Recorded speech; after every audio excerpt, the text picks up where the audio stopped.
안녕하세요. 저는 30대 초반의 여자입니다. 올해로 결혼한 지는 3년이 다 되어가네요. 저는 대학병원에서 간호사로 근무를 하다가 지급의 남편을 만나게 되어 결혼했습니다. 남편은 그 병원의 인턴으로 재직 중이었어요. 그리고 3년 정도 사내연애를 하고서 결혼을 결심했죠. 원래 의사 아들을 둬봤자 며느리만 좋은 거라는 말이 있잖아요. 잘 키워놓은 아들이지만 일하느라 바빠서 벌어오는 돈은 다 며느리에게 줬다는 말이죠. 저희 시아버지는 성격이 원래 무뚝뚝하셔서 별말이 없으셨는데 시어머니는 딱 이런 생각이 머릿속에 가득한 옛날분이시더라고요. 상견례 자리에서 저희 부모님이 앞에 계시는 와중에도 원래 의사 며느리를 얻고 싶었다며 아쉬운 내색을 비추셨고, 민망한 저희 부모님은 그저 머쓱하게 웃어 넘겨야 하셨습니다. 다행히 남편이 저희 부모님께 따로 찾아뵈어 죄송하다고, 어머님이 너무 옛날분이시라 고지식한 면이 많은 사람이라 이해를 해달라며 저희 부모님의 언짢으셨을 기분을 풀어준 덕에 저희도 별일 아니라며 웃어 넘겼죠. 저도 지금보다 더 어렸을 때였기에 어른들 말씀은 그저 듣고 있어야 하는 줄 알고 내내 하기만 했었고요. 한 가지 아직도 기억이 남는 건 시어머니가 제게 자꾸만 제사를 지내본 적이 있는지, 요리는 곧잘 하는지에 대해 물어보셨다는 겁니다. 종교가 다르지 않는 이상 명절에 시골로 내려가 제사를 지내야 하는 사람이 많았기에 저는 혹여나 시어머니께 점수를 잘 딸 수 있을까봐 어릴 적부터 잘 봐왔다며 제사 잘 지낼 자신이 있다고 자신있게 대답을 했는데요. 그런 절 기특하거나 예쁘게 보지는 못할 망정 애쓴다는 표정으로 쳐다보던 시어머님, 뭔가 기분이 나쁜데 찜찜하기까지 했던 시부모님과의 첫 만남은 그렇게 끝이 났습니다. 그리고 저희는 얼마 지나지 않아 바로 결혼 날짜를 잡았고, 결혼하기 전날까지 저희는 둘 다 당직을 서고 있었어요. 그런데 제가 그만 남편이 동료 레지던트들과 하는 이야기를 들어버렸죠. 우리 정도면 맞선도 잘 들어오는데 왜 간호사랑 결혼하냐고, 책 잡힌 거 있냐고 별 기분 더러운 말을 해대며 남편에게 히히덕거리며 결혼의 이유를 묻던 동료들. 남편은 거기다 대고 아니라는 말도 안 하고 그저 땅만 보며 듣기만 하고 있더군요. 그 순간 이 사람이 날 사랑하지 않는데도 결혼을 하려는 건가 싶어서 눈물이 왈칵 쏟아져 나올 뻔했는데 남편이 딱 한마디 던지더군요. 착하잖아 라고요. 제가 착하대요. 이때 이 말을 더 냉정하게 따져봤어야 했는데 전 또 이 사람이 저를 사랑하는 이유가 착해서라고 하니 좋다면서 모른 척 그날의 기분이 나빴던 대화들을 잊고 다음날 식을 올렸습니다. 남편은 이 집의 막내 아들이고 남자 형제만 둘이 더 있는데요. 그중 큰 아주버님은 남편과 마찬가지로 의사시고 작은 아주버님은 다른 직종의 전문직에 종사하고 계시는 분이셨어요. 저희 시어머니가 자식 농사는 정말 잘 지으신 거죠. 모두 결혼도 진작에 하셨는데 특이한 것은 두 형님들 모두 직업이 없이 주부로 지내고 계셨던 것이었어요. 남편이 돈을 잘 벌어오기도 하고 나중에 들어보니 두 분 모두 집안도 빵빵 하시더라고요. 아주버님들이 선을 보고 좋은 집안 여자들과 결혼을 한 것이었죠. 그래서였을까요? 유독 어머님이 의사 며느리를 원하셨던 이유, 그리고 남편이 그닥 저와의 결혼에 욕심이 없어 보이는 이유, 모든 게 다른 형제들과 비교가 되어서 그랬나 싶어 알 수 없는 자괴감이 밀려왔습니다. 그래도 제가 잘하면 남편과 시댁의 최선을 다하면 모두가 만족해하고 행복하지 않을까 싶었죠. 하지만 예상치 못한 난관에 부딪혔습니다. 이 집안에 시집와서 알게 된 것이 1년에 제사만 해도 무려 13번, 13번이라는 겁니다.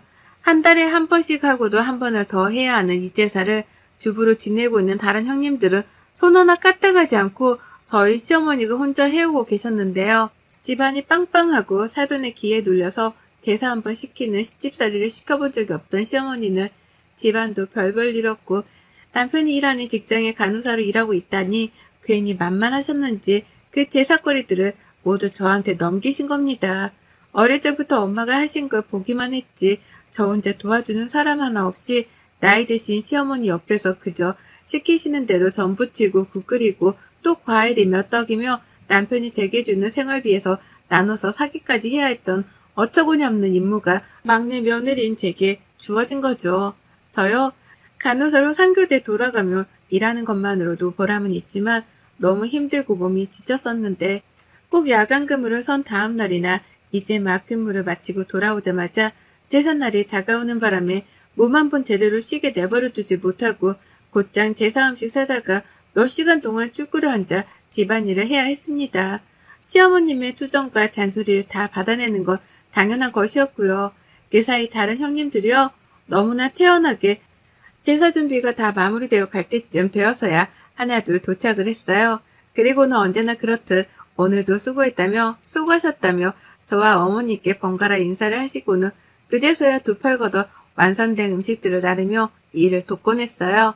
그 덕에 누가 먼저 말을 꺼내지 않는 이상 일 끝나고 뒤늦게야 집에 오시는 아주버님들이 자신의 와이프들은 손 하나 까딱하지 않고 제사만 지내려 오는 걸 알 수가 없었죠.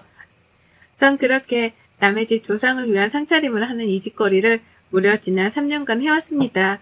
매달 매년 잊을만 하면 찾아오는 제삿날에 집안의 경조사까지 포함하면 사실상 13번이 아니라 20번 정도는 해마다 모였다고 할 수 있겠네요. 그때마다 집안의 가사노동은 제 담당이었고요. 그렇게 살면서도 저는 잠도 제대로 자지 못한 채 좀비처럼 병원으로 곧장 출근하거나 만신창이가 된 채로 집에 와 뻗어버리는 등 몸이 많이 망가져 갔습니다. 그 사이 2번의 유산도 겪어야 했고요. 제사로 인한 심적, 그리고 신체적 스트레스 때문이었죠. 계속 바빴던 일 때문에 제대로 저에게 신경을 써주지 못했던 남편은 그제서야 제 몸이 위험한 상태임을 감지를 했는지 먼저 일을 그만두고 푹 쉬는 게 어떻겠냐는 제안을 했고, 저는 고민할 것도 없이 너무 지쳤던 나머지 알겠다는 말을 하고는 당장 병원에 사표를 냈습니다. 그러지 않고선 제가 정말 죽을 맛이었거든요. 같은 병원에 근무하는 건 아니었지만 제가 2번의 유산과 결국 병원까지 사표를 냈다는 소식에 큰 아주버님은 가장 먼저 전화를 걸어 안부를 물어봐 주셨어요. 남편만큼이나 일이 바빠 집안일에 도통 신경을 못 쓰셨지만 눈치가 있으신 건지 가장 막내인 제가 늘 고생이 많다며 평상시에도 따뜻한 말씀을 자주 해주신 분이셨죠. 본격적으로 일을 그만두고 나니 야간에 일을 하지 않아도 되는 덕에 규칙적인 잠을 자며 휴식을 취할 수 있었습니다. 잠만 제대로 잤는데도 몸이 나아지는 기분이 들었어요. 당분간만이라도 그동안 힘들고 바쁘게 지내온 제 삶에 위로라도 해보자며 전화기도 꺼놓은 채 정말 집에서 잠만 자고 먹고 싶은 거 시켜먹고 보고 싶었던 드라마를 몰아서 보며 온전히 저에게 집중할 시간을 보내고 있었습니다. 그런데 또다시 시어머니께서 회방을 놓으셨습니다. 시어머니 생신이 다가오고 있었는데요. 기존의 가족들이 대화를 나눴던 말 그대로라면 제가 몸이 약해져 병원을 그만두기도 했고, 평소 가족들 제사로 집에서는 일을 많이 해왔으니 이번에는 밖에서 조촐하게 외식을 하며 생신 파티를 하자고 남편과 큰 아주버님이 번갈아가며 시부모님께 미리 연락을 해주셨어요. 그래서 저도 당장에 생신상을 차려야 한다는 부담감 없이 쉬고 있었죠. 분명 안 그랬다간 저 혼자 또 그 많은 사람들을 위한 상차림을 만들어야 했었을 테니까요. 그런데 당장 생신을 하루 앞두고 저녁에 잠자리를 들려 하는데 어머니께서 전화가 오셨습니다. 몸이 너무 안 좋아 밖에 나갈 기운이 없다며 집안에서 생일을 보내고 싶으니 내일 저녁에 집에 모이라고 전화를 돌리고 계셨더라고요. 그리고 저한테는 그보다 일찍 와서 함께 저녁상을 차리라고 하시더군요. 이미 트라우마가 된 것일까요? 집으로 오라는 어머님 말씀이 어찌나 듣기 싫고 속이 답답해지던지. 그런데 제가 이제는 병원도 그만뒀다는 것을 알고 계셨던 어머니께 뭐라 핑계를 대 거리를 못 찾았습니다. 그래서 다음날 일찌감치 또 시댁으로 찾아가 정말 아픈 건지도 모르겠는 시어머니를 보면서 저는 혼자서 어른들과 아이들까지 포함한 생신상을 또 한가득 차려냈죠.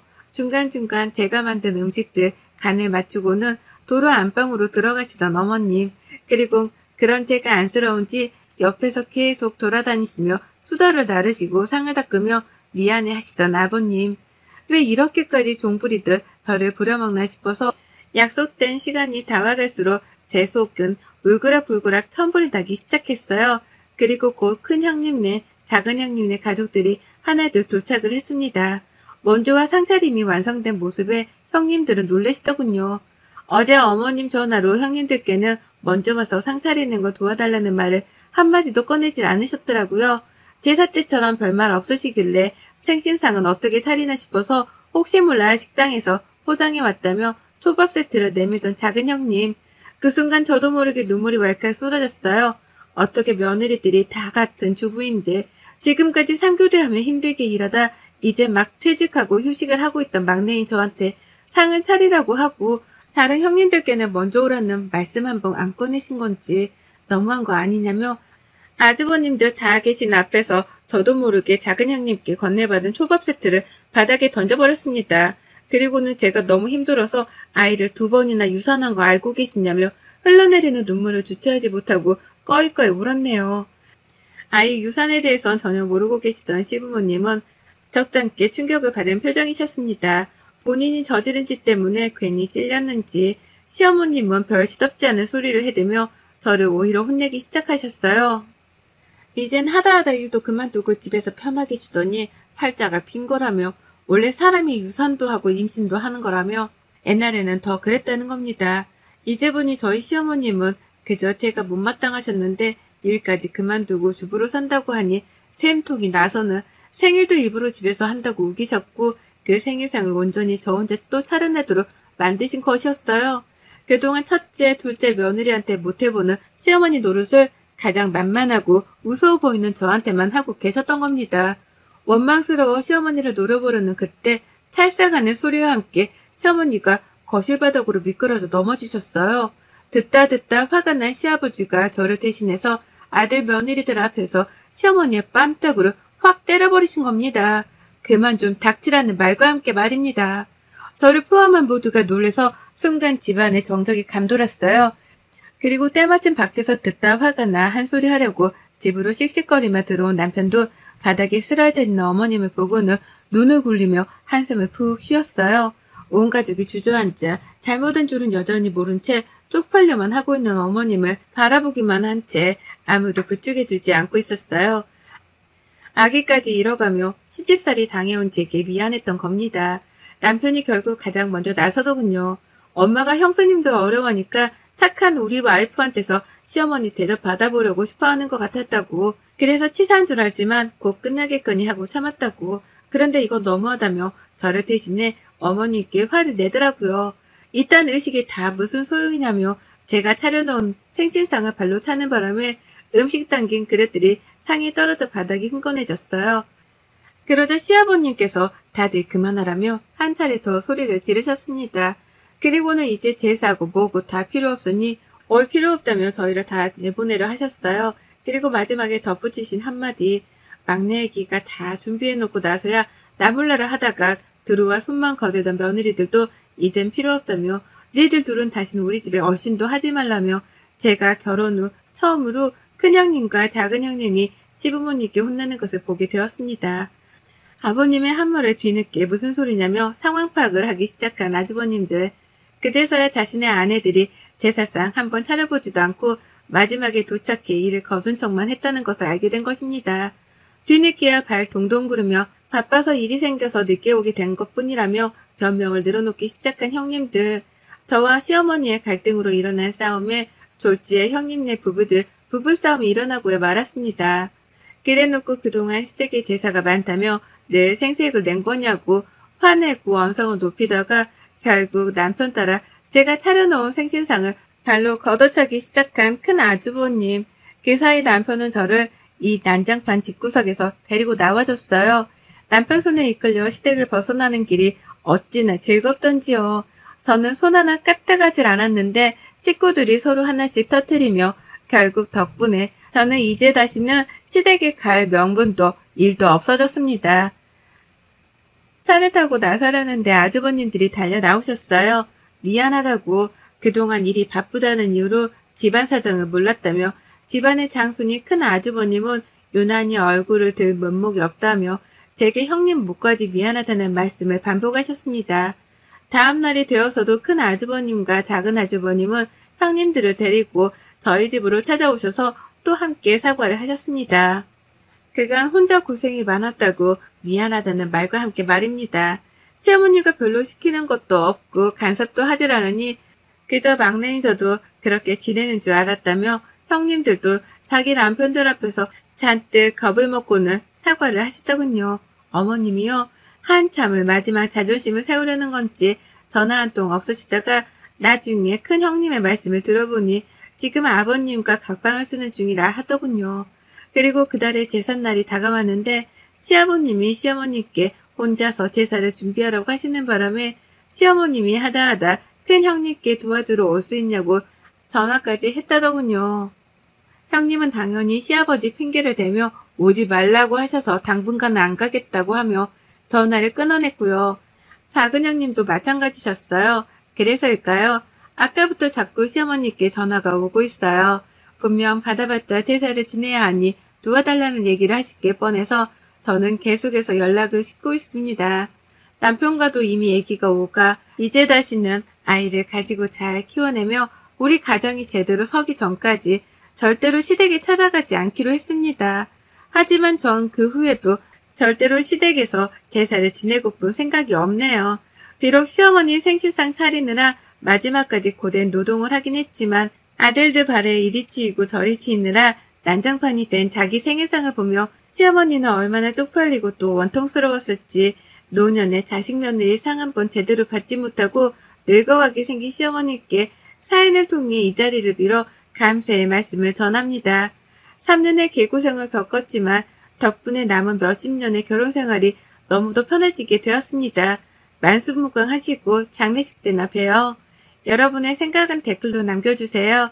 오늘도 시청해 주셔서 정말 감사합니다.